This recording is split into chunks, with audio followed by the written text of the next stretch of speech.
घरे झाड़ू रखिबार सबु सठिक नियम जानी रखंतु नहले पछरे बहुत पस्तैबाकू पड़िबो। नमस्कार, शुभ सकाळर अनेक अनेक शुभेच्छा एवं शुभकामना। दर्शक बंधु समस्तक घरे झाड़ूर व्यवहार घरर सफा कार्य पई करा जाय थाए। तेबे सबु लोकंक घरे तो झाड़ू निहाती भाबरे रहिते, हेले अनेक लोक झाड़ूर व्यवहार करिबा जदिओ जानि थांती, हेले अनेक लोक झाड़ू संबंधी बहुत किछि गुरुत्वपूर्ण कथा जानि न थांती किंबा जानिकी ताहाको मानि न थांती। हेले झाड़ूर संपर्क माता लक्ष्मी सहित थाए बोली शास्त्र रे उल्लेख रहिछि।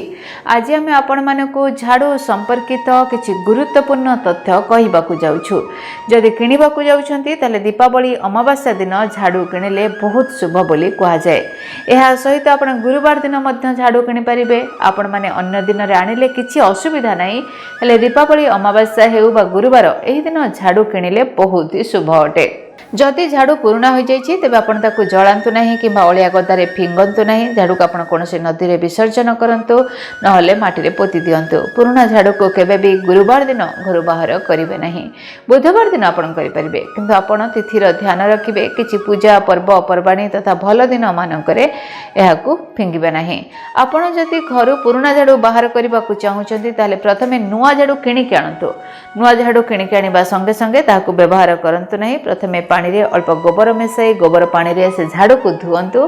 धोइबा परे ताकू खरा रे सुखाई देबे। तापरे आपण झाड़ू को घरे व्यवहार करि परिबे।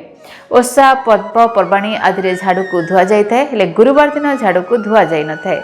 बुधवार दिन जदि आपण घर पोछा पोछी करिवे तापरे आपण झाड़ू को धोई परिबे, हेले गुरुवार दिन भूल भी झाड़ू को धुअंतु नहीं। तेबे आपण माने झाड़ू संपर्कित एही सब कथा को ध्यान रे रखी झाड़ूर व्यवहार करंतु। आपणक घर पर माता लक्ष्मीकर कृपा दृष्टि सदा सर्वदा रहिबो। आपणक घर धन धान्य रे पूरी उठिबो। धन्यवाद, नमस्कार। डीटीवी ओडिया देखिवा पई सब्सक्राइब करंतु एवं बेल आइकन को मध्य दबाई दियंतु।